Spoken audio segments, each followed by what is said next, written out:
Hey y'all, it's your captain for all things creative coming at you with the Love Island Season 8, Episode 13 review. And before we even get into it, please like, share, and subscribe. If you are new to this channel, welcome. If you're returning, thank you so much for rocking with us. Before we get into this episode, we have to get into a post on the Love Island USA TikTok account. Shout out to Corbin for recording this because here we have a picture that is worth 1,000 words. During the episode, we heard Trinity yell at Zach to get out of her bed, get out of her spot next to Bryce.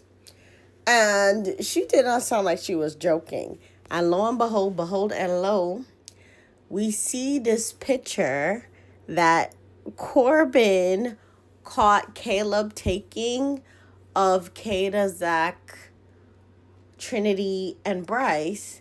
And Bryce's hand is where everybody's eyes could see, and he's hugging Trinity. But look at Zach's hand. Zach's hand is in the cookie jar. His hands, it looked like it's down Bryce's pants through his shirt or in the pocket. I can't tell, but it's where his hand shouldn't be.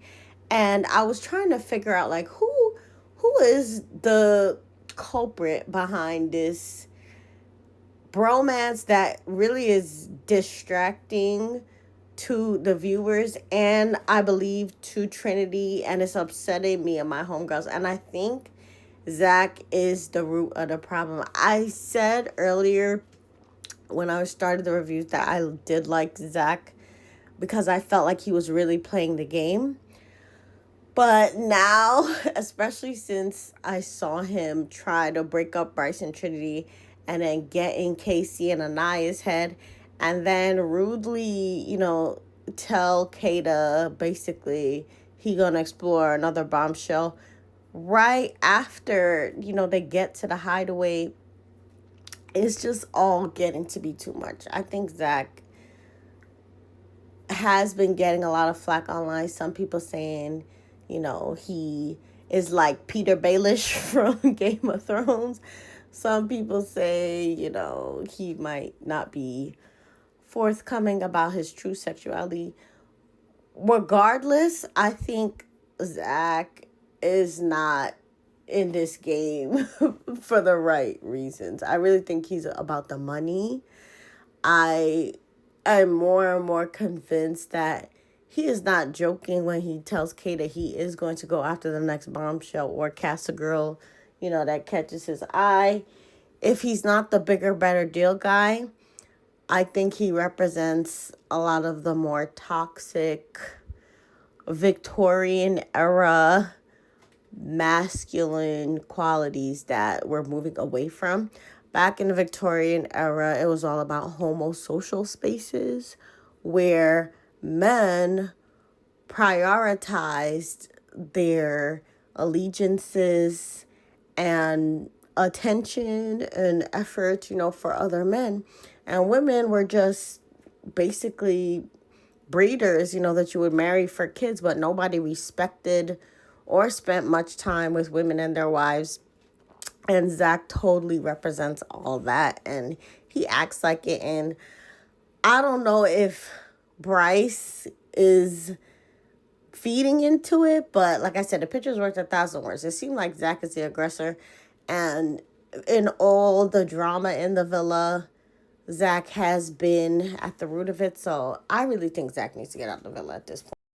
Now, the main drama of the episode was basically a recoupling, and the challenge was for people to write a heartfelt letter to the person that they really want to be with, because as we all know from since the last vote, America had recoupled people with certain bombshells and broke up some couples. So this was the Islanders' chance to either, stay with their couple or go back to the person that America had broken them up with prior to, the letter ceremony, or to stay with the new person that, America set them up with.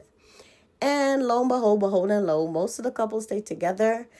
But Melanie and Sincere or Sinister, which is like my new favorite nickname for him. Shout out to Joom on TikTok where I first heard use it. They get back together, surprising no one. But then Melanie and I don't know.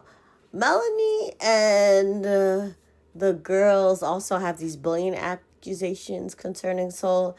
And I felt like Melanie did kind of make a face, kind of like a sore winner when she got back together with Sincere. That makes me think that Melanie was doing things and saying things, to get under Soul's skin, which contributed to her crying, those last couple episodes and not liking the villa. We heard her outright basically saying, hey, I got my man back when, I think it was episode 11 or 12 or something like that. And this recoupling, I definitely saw it again. Melanie kind of making faces at Soul.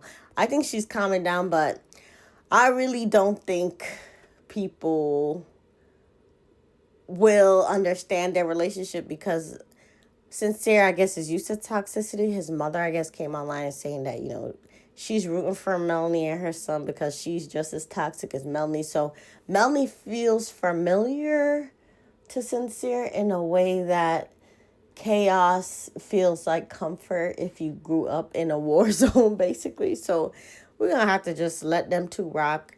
We need not to try to break them up ever again. But I don't know if Kenzie is going to be as much into Corbin now that she knows she's not fighting Melanie for him. And especially after she gets what she wants physically from him, I don't think that Kenzie is really honest about, her feelings and what she wants out of the process. Because at the end of the day, she was telling Caleb all day how, she could see a future with him. She could see on the outside world how she would go up to him in front of her family and friends and they can hang out, they share values and all this stuff. But to Corbin, she doesn't make those kinds of promises. They don't even talk much. It's clear to me that she's lusting after that boy. And a lot of times when they talk, it sounds like race play. Like, I'm like, what in the Shannon Sharp is going on? She'd be like, oh, you look like a lion trying to eat me and I'm a gazelle. It's like she has this accusation also that, she is MAGA and conservative, and she speaks in a way that makes me feel like she has been red pilled and buys into the red pill phenomenon. Like when she was talking about how Bryce is a simp and things like that. So I think Melanie does have some very toxic ideas about how men and women need to relate, and a lot of it is mediated by race because she again talks about Corbin in a way that like fetishizes him when she's talking about like his big hands, and again describing him like a lion predator trying to catch her as a prey. It's all very icky to watch. So I hope that Kenzie either gets out of the villa soon, now that I guess her mega base knows that she is not going to go for the Aryan guy, and it's not going to be, whatever they thought the producers were going to do by sending her a Caleb, the blonde white man. And now that she has fully confessed that, she hasn't had relations in a year, so she basically wants to sow her wild oats, she's going to continue to act crazy and erotic and make decisions based on her libido. So it's a chop, but good luck to her and Corbin. And actually, Corbin is growing on me, so we shall see whatever goes on with him. But even though Anaya and Casey got back together, I do think that now that Soul is single and they're starting to really see if they're compatible or not, I think Casey might go after Soul and Anaya might go after somebody else in Casa. Anaya still seems to be a fan favorite, at least in the app from what I saw, people liked her letter. Casey is also a fan favorite since most people liked his letter. So I think we will see these two in the finals, but probably not together. Say how you feel in the comments. And yeah, please like, share, subscribe, and vote in that app if you haven't already. Bye.